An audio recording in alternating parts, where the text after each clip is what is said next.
I'm State Representative Paul Freilich, represent the Schaumburg area.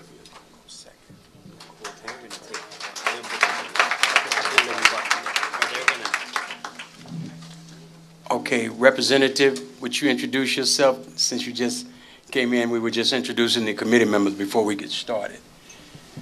State Representative Elga Jeffries, 26th District.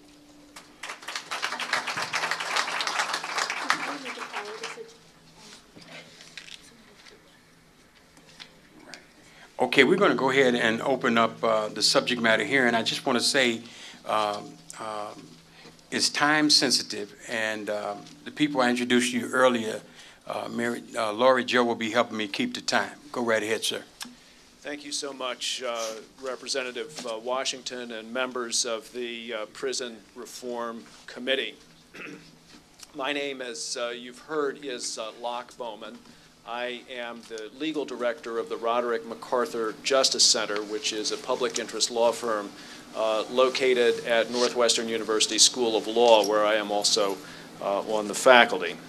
A group of concerned Illinois citizens, a small committee of lawyers, of whom I am one, family members of persons incarcerated at the Tamms Correctional Center, and a group of individuals who themselves were once prisoners at Tamms have all been working together, Representative Washington and members of the committee, over the past several weeks to assemble information for you to hear this morning and into this afternoon.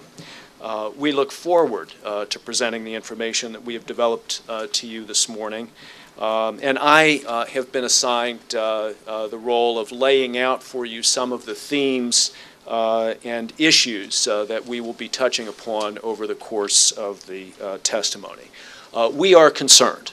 We are deeply concerned about the mistreatment of our fellow human beings by the Illinois Department of Corrections.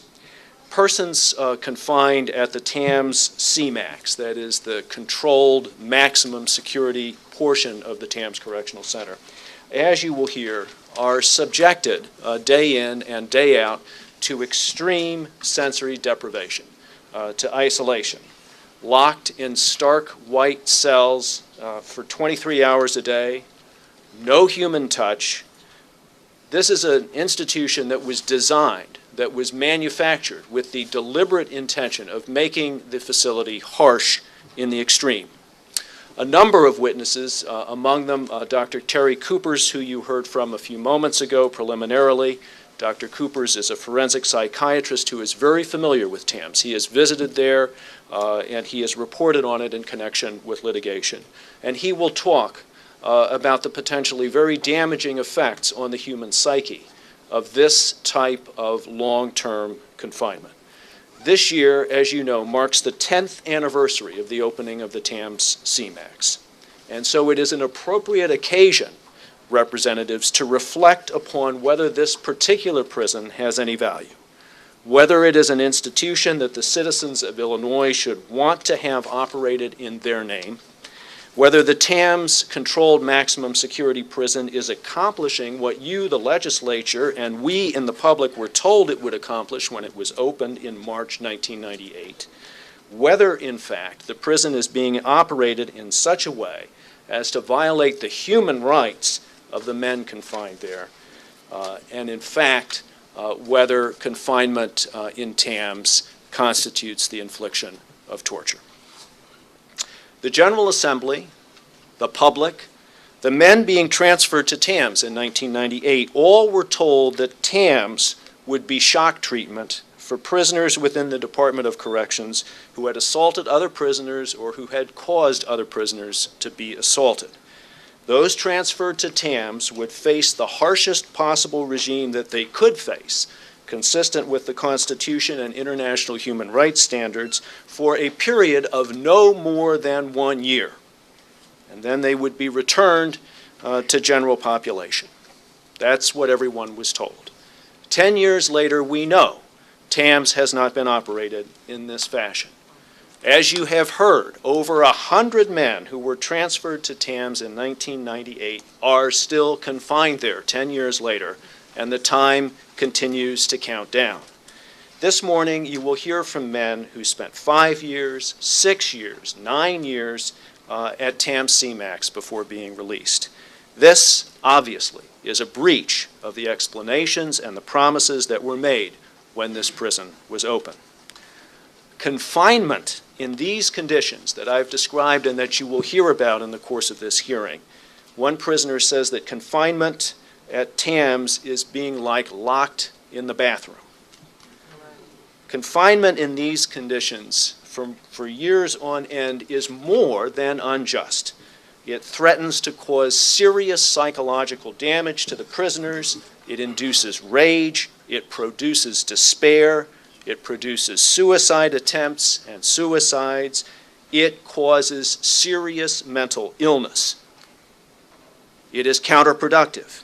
You will hear from family members of the prisoners about the adjustment difficulties faced by men who are released in society after all these years at Tamms and the difficulties that they face in attempting to reorient themselves to the free community after years and years in the harsh conditions of Tamms CMAX. It is expensive. IDOC's data suggests that it costs close to $90,000 a year in taxpayer money to confine prisoners in these torturous conditions each year, each prisoner. This is vastly more, 3 to 4 times more than it costs to confine a prisoner in the general population of a maximum security prison other than Tamms. There is no evidence that Tamms has made the Illinois prison system appreciably safer over time.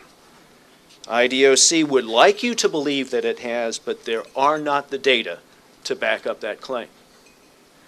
There's no reason to believe that the state gets anything for the extra money that's being spent on Tamms CMAX for this confinement of 200 prisoners today. Year in and year out, it is a price tag that exceeds millions and millions of dollars. In light of the obvious costs in dollars, in damage to the psyches of prisoners, in mental illness, in infliction of torture, in light of these obvious costs and the complete absence of any demonstrated benefit, this 10-year anniversary of Tamms CMAX is an appropriate occasion to ponder the question of whether the Supermax regime should end. As you will hear from our witnesses today, there is a gathering trend across the nation to do just that, to abandon as failed the Supermax experiment that was begun in the 1990s around the country. Our witnesses each will introduce themselves to you. Each will be brief. Let me just give you a preview of what the agenda is for this morning and this afternoon. We will begin with Dr. Coopers. Dr. Terry Coopers, a forensic psychiatrist who joins us all the way from San Francisco and must depart the hearing room immediately after the questions have been exhausted following his testimony.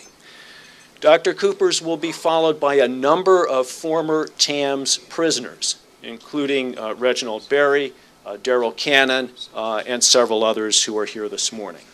And then you will be addressed by Alan Mills, who will talk with you about conditions at Tamms and the process for sending prisoners into Tamms, the process for sending prisoners out of Tamms, which is standardless and which threatens the due process rights of those involved.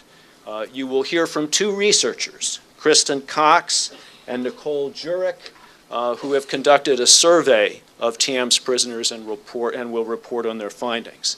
Mary L. Johnson, who you heard from a few moments ago, and other members of the families of individuals incarcerated at Tamms will talk about their experiences traveling to the prison, meeting with their loved ones, and interacting with this horrific environment.